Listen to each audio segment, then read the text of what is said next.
Hey everybody, how's it going? This is the Scrapper Tap podcast. We got another fun fight card. This is actually a really good fight card. I'm surprised they're giving us such a good one after a pay-per-view.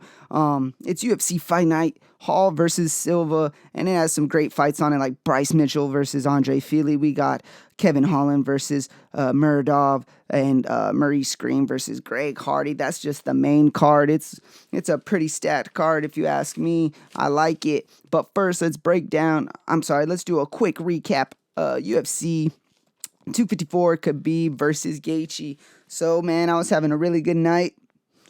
Up into that co-main event. I ended up going 7 for 11, but I was wrong in the co-main and main event.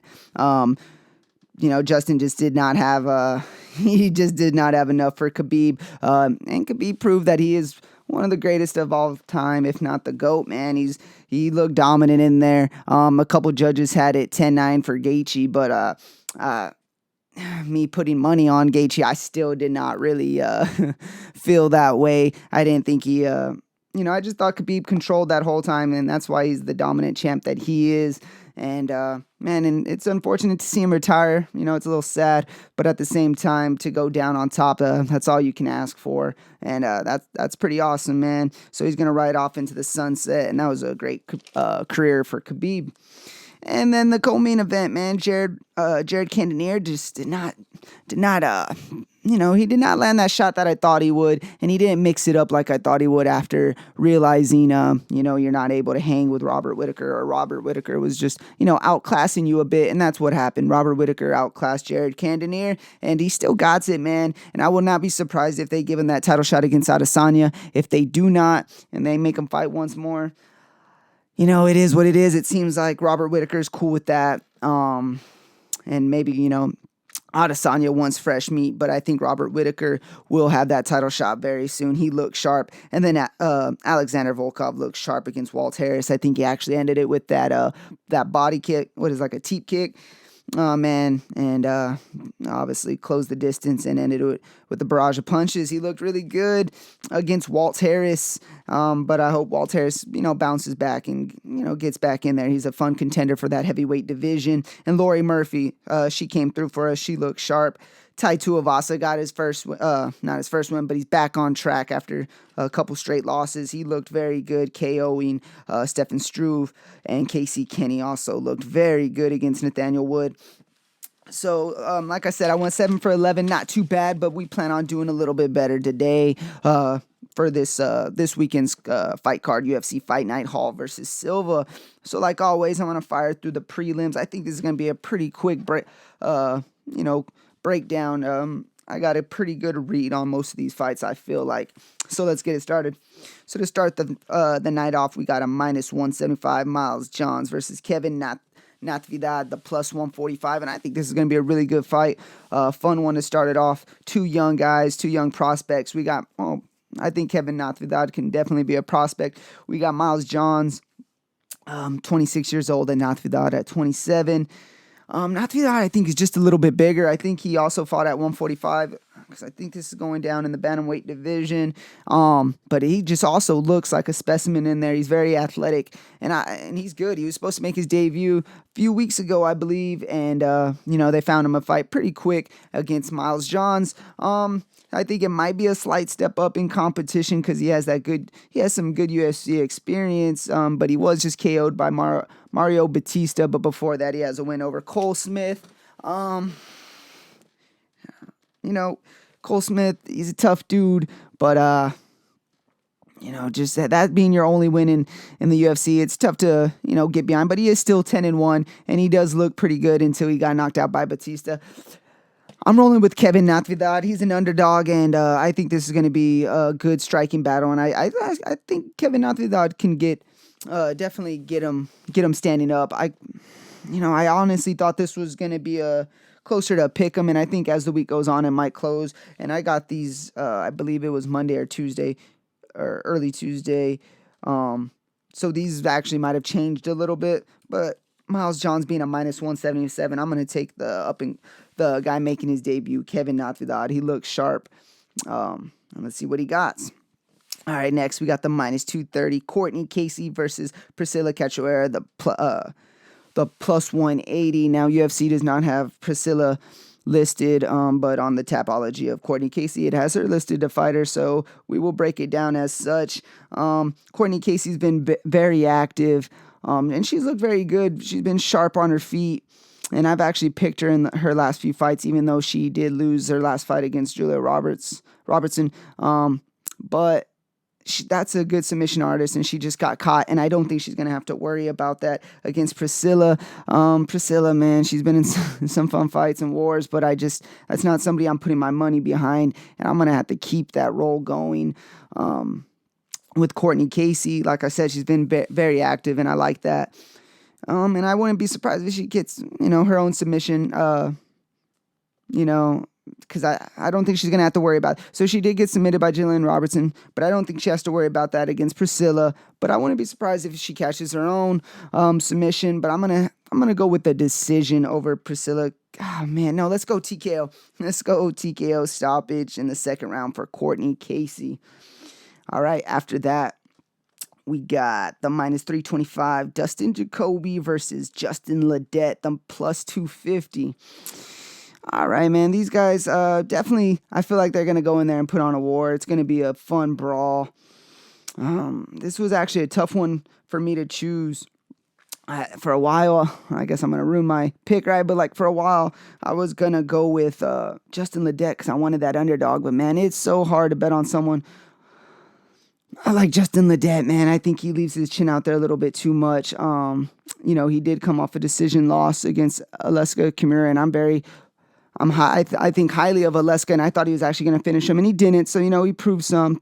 But against Johnny Walker, he was KO'd pretty quick in that first round. And I know, I guess I'm being a little biased just because that's the one fight that actually pops up when I'm thinking of Justin Ledet. But then you go back, and he did fight Alexander Rakic and went the whole distance. So he does have a chin. It can hold up. But I can't bet my money on someone that just has the chin. I think Dustin Jacoby is a little bit better of a striker, maybe a little bit better everywhere.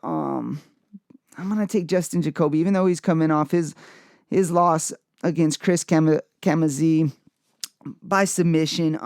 And I don't think this should be as big as, I guess I get why. I get why they have Justin Ledet such a big underdog. I get it. But, maybe he has that puncher's chance still. But I'm going with Dustin Jacoby, the minus 325 to get it done. All right. After that, we got the plus 120 Cole Williams versus the minus 150 Jason Witt. So this is another one I was very split on. I feel like these are very similar fighters. They're both tough dudes, and they're both going to sit in there and strike. I think this is going to be a striking battle, and I know they got some wrestling chops. I believe Cole Williams. And Cole Williams has a little bit of the reach. So, I don't have too many underdogs on the card, so it's making me want to kind of roll with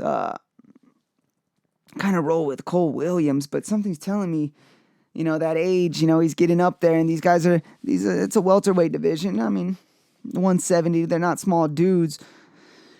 But I feel like maybe that speed has gone a little bit from Cole Williams. Justin Witt is very tough as well. He was just knocked out by Takashi Soto, though. Something's wanting me to lean with that underdog money and go with the decision for Cole Williams. I feel like there's going to be I feel like that would be a decent bet. And I might be missing something with Jason Witt. He was submitted. So Cole Williams was submitted by Claudio Silva, but that's a submission specialist. It's tough. No. Let's go with the favorite. We got to go with Jason Witt, man. I was trying so hard to take the underdog there. I was going with the reach. He has a slight reach. I was going with everything thinking, maybe he can keep Jason Witt at the end of his punches and, just outbox him. But I don't think so. I think Jason Witt's going to be too strong. I think he's going to close the distance. And I think I could see a TKO, man. But let's go a decision for Jason Witt. All right, this is going to be a pretty fun one. After that, we got the minus 325 Sean Strickland versus the plus 250 Jack Marshman. And speaking of tough dudes, we can't, when you talk about tough dudes, you can't leave out Jack Marshman. He's definitely in there to bang. He's 30 years old. He's a pretty big dude, but the striking's not all there. I mean, it's not all that. He has that one punch power, but he doesn't put too many, he's not too fancy with those combos, and he's going to sit in there. He's going to take that shot to try to land that one, but against good guys like Edmund Shabazian, which he just fought, he was submitted. He has against another tough dude, very similar to himself. He has a win over John Phillips, but guys, John Phillips, not too much there. And then he has a decision loss against Carl Roberson, and that was back in 2018. So we're not going to go too far back for this fight. I'm going to take Sean Strickland. So I believe, let me check it out. I know he's coming off. Yeah, he's coming off a 2-year layoff. So he hasn't fought since 2018. But he has a KO over Talib in 2018, and then a KO loss against Dos Santos. But the KO came first, and then later in the year, in October, he had the KO win, and then took those 2 years off. Unless he went to another promotion, and I believe he just took that layoff. Yeah, man, I like Strickland here. I like the striking of Strickland. I think he's going to be smart here. I think he's a smarter fighter than Jack Marshman. I think he's going to stay out of that pocket for Jack, and Jack's not going to be able to just get that one punch off or be able to manhandle Sean Strickland. So I'm taking Sean Strickland to get it done by TKO. We're gonna go. Jack's tough. We're gonna go in the 3rd round. All right. After that, we got Adrian Yanez, the -340, versus the +260 Aaron Phillips. All right. So Aaron Yanez, I know him from the Contender series. He's a pretty solid fighter, right? That's what I remember from him. Yeah, he was 11-3, not too bad. Let's see. Let's check it out. And now he's making his debut against Victor Rodriguez, 7-2. So they have him as okay. So man, I'm sorry. So yesterday when I was looking at it, it was Aaron Phillips he was fighting. Now they have Victor Rodriguez. So this is throwing me off here. And I'm not gonna edit this. We'll do this live here, or first take. So I was taking Adrian Yanez, which was a big favorite over Adrian Phillips, and now they have him he's making a debut against a guy making his debut, Victor Rodriguez. I don't know too much about him. Just looking at his Tapology. I'm gonna roll with Adrian. Man, I'm not even knowing the odds here. I'm guessing Yanez is gonna be around the same odds, man. Especially coming on a late notice fighter in Victor, which is also making his debut. I got to go with Yanez here. I can imagine this is going to go up to maybe -400. Now, let me know in the comments if I'm sleeping on Victor Rodriguez or I just don't know about him. Usually I do my studying, watch a couple fights. I wasn't able to do that here, so I'm sticking with Adrian Yanez to get it done. And I was taking him by decision or sub. But let's show a little respect to this Victor Rodriguez. So let's go by decision, Adrian Yanez. All right. After that, in the lightweight division, we got the +280 Chris Gruetzemacher versus Alexander Hernadez, the -370. So man, I like Alexander Hernadez. So I haven't picked him lately because I was on the other side of it, man. I like Drew Dober. When he faced Drew Dober, Donald Cerrone, I actually don't recall who I took. I want to say, I know I had a lot of DK cards and a couple bets on Donald Cerrone. I might have even taken Alexander. Like I said, I like him. But man, he's been taking on some tough fighters. He took on Francisco. No, I took him against Trinaldo, that's for sure. But Donald Cerrone, I think I might have taken Donald. But against Drew Dober, I was rocking with Dober. So he's had some good, tough competition. So I'm a fan of Alex Hernandez, and I want him to get back on track here. He was knocked out in May. It's been a few months. I think it's enough time. He's recovered. I don't know if he's going to be able to change much of his game plan, how much training he's got in since then. I'm sure he just went back to straight, hitting mitts and sparring once he was able to. And for his style of fight, I think that'll be all right. I mean, we want him to progress, but I think he's going to go in there and brawl. And going against Chris Gruetzemacher, his last fight was in August 2018, and that was against Joe Lazon, and he had a KO win.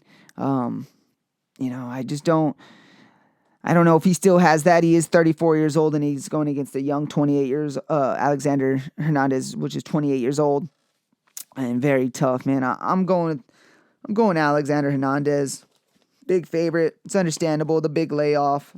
I might throw Chris on a DK play or something. I'm not too sure how he's been looking. I'm going to do a little more research into it. But my pick is Alexander Hernandez by KO. Because I think they're going to get to swinging right off the bat in the first round. So I'm taking first round KO by Alexander Hernandez. All right. Now we get into the main card, and we got a fun fighter in Bobby Green, the minus 300 versus Thiago Moises, the plus 230. Man, I like Bobby Green, and I like how he's taking advantage of these quarantine fights and whatnot, man. And he's just getting after it. He has a great story. He's a great fighter. He's been around, and now he's just making a very strong run as of late. His last win, decision win over Alan Patrick, and then he has a decision win over Lando Venata in August. And then before that, he has a decision win over Clay Guida. That's all this year. So that's in June, August, and September, man. I love it. And he hasn't got too banged up, so he's able to do this, man. He's been looking sharp in there, very sharp, just and fast. He's been still as quick for 34 years old. He has not lost it. And he's going against Thiago Moises. Now, if you remember Thiago Moises, he fought Michael Johnson in May, and Michael Johnson put on a clinic in that first round. He looked great. He looked like the Michael Johnson that we remember from back in the day. And Thiago Moises, did he drop down to a knee, and he submitted him, man. And I think it was an ankle lock or a knee lock, and I was so upset. Michael Johnson looked so good, and I've been a fan of him since day one, so I wanted that to keep rolling. And my point is, he did not look good against Michael Johnson, but he caught a submission, and that's what Bobby Green's going to have to be careful with. But Bobby Green has been smart and sharp of late. He hasn't been in there reckless like maybe he might have done in the past. He's put it together, and I feel like he wants to make this lightweight division, and with another win, I think, not that he's, in the contentions right now. Another win, I think we're actually going to have to start looking at him. He's going to take on another really tough opponent. So Thiago Moises isn't a joke, but he's been in a lot of close fights, some decision fights, and man, I don't think you want to be in a close decision fight against Bobby Green. I think he's going to outpoint you. I think he's going to outwork you, and I think he's going to throw those punches. So unless Thiago Moises catches him in a submission, I like Bobby Green's odds here. I'm taking Bobby Green to get it done, and I'm going to roll with decision because he's been getting it done by decision. Maybe he'll catch him here. Bobby Green might, TKO or something, but I'm going to roll with Bobby Green, the minus 300 to get it done by decision. All right. After that, we got the plus 245, Maurice Green against Greg Hardy, the minus 315. I thought these odds would be a little bit closer, but, I get it. Greg Hardy he's a stud specimen, and we talk about athletes. He is, come on, guys. He was a professional football player.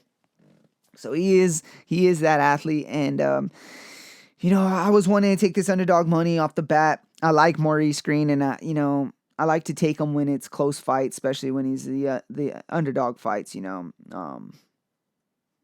I liked him against Vellante and then Olenek as well. He got one of those. But against Greg Hardy, man, I think Greg Hardy is actually getting better and better with each fight. And so let's go through Greg Hardy real quick. So his last fight against Jorgen De Castro, he got a decision win. He was not able to finish him, but man, I've said it so many times, De Castro is a beast, and that is a tough dude to put away. And before that, in 2019, he took on a fight against Alexander Volkov, which is that's just not this. He's not in that pedigree yet, and he was actually able to hang in there he lost a decision, but he actually looked like he was supposed to be in there, man. So that was the sign that actually made me start looking at Greg Hardy like, hey, man, this guy actually might be a contender here in this heavyweight division. Before that, he had a draw against Sassoli, but I'm pretty sure that was the one that was overturned because he used an inhaler, but he beat Ben Sassoli, and then he dominated and KO'd Juan Adams. Now, Look, Maurice Green, he has power, and he can put your lights out. I don't think he's going to put Greg Hardy's lights out, and I think that's going to be an issue. I think Greg Hardy's going to take him down and ground and pound him. I think it's going to be very similar to the Adams fight. I don't think he's going to give maybe a little bit in the first round, but I don't think he's going to give Maurice Green too much opportunities to land one on him. I think he knows he's the bigger dude, the stronger guy. I could double check on that. Yeah, he's coming in heavier. Man, I think he's just going to take him down and ground and pound him, like I said, like the Adams fight. I'm taking Greg Hardy to get it done by KO first or second round. All right, after that, this one's going to be a good one, man, and I'm a big fan of Kevin Holland. Y'all know I like Kevin Holland. He's coming in at the minus 155 against Makhmed Muradov, the plus 125. So I think y'all know who I'm taking. I'm taking Kevin Holland to get it done. But I think this is going to be a tough fight. Now, these odds are pretty close, not too bad. Lately, they've been giving Kevin Holland some big odds, and I don't like that. I think this last fight, Kevin Holland got a little gassed, and I think that showed people like, maybe he's not so dominant if he gets into those late rounds. And this is a guy you do not want to mess with. Muradov, he's coming off a big KO win over Trevor Smith, and then a decision win over DeChirco. But this is a guy, he has a nice decision win over Chirico. If he does anything like that, that can be trouble for Kevin Holland if he gets him into those late rounds. Now, it's not like a five round fight or anything, but I don't think that's, Kevin Holland, I don't know if he's worked on his cardio in the last couple weeks. We've seen him fight pretty recently. I think it was just a couple months ago. So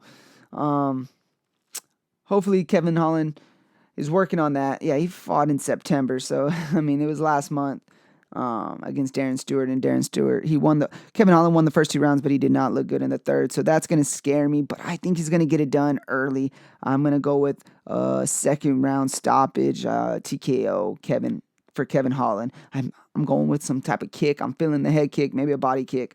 And then I think he's going to put him to sleep, man. I'm taking Kevin Holland to get it done, but that's going to be a close one, man.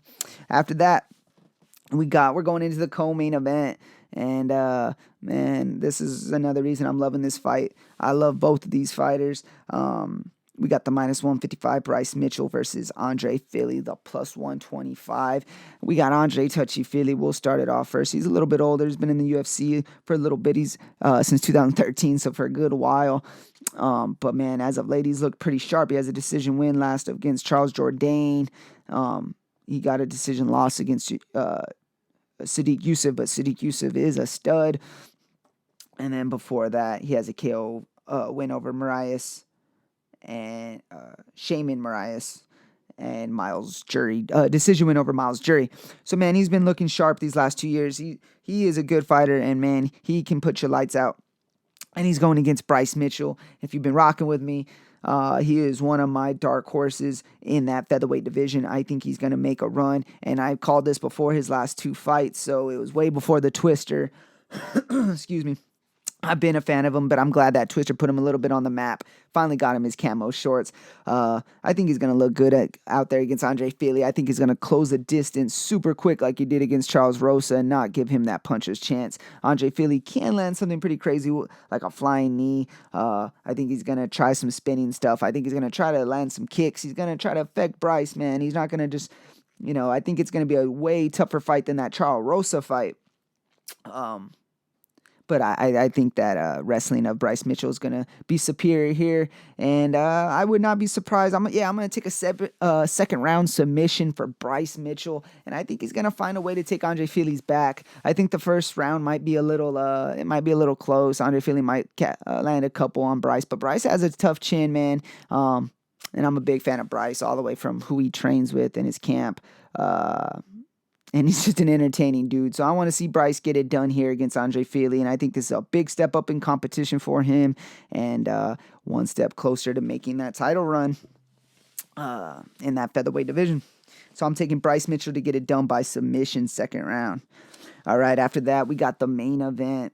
We got the minus 225 Uriah Hall versus the legend plus 175 underdog, Anderson Silva. And it is weird to call Anderson Silva an underdog, but yes, man, he's coming towards the end of his career. He is 45 years old, and obviously has not looked like himself, but he's been able to compete in his last few fights. So, hey, man, if he wants to make that money, stay in there.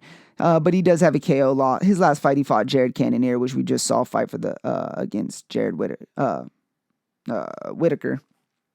And yeah, so he has a KO loss over Jared Cannonier, and then before that, decision loss against Israel Adesanya. But those are all guys in the top 5, so he's still competing with some of the best guys in that middleweight division. Man, it's just tough to see. And if he does get this win, if he finds a way to put away Uriah, maybe by submission, or just gets that decision win, because I think that's probably his most likely way.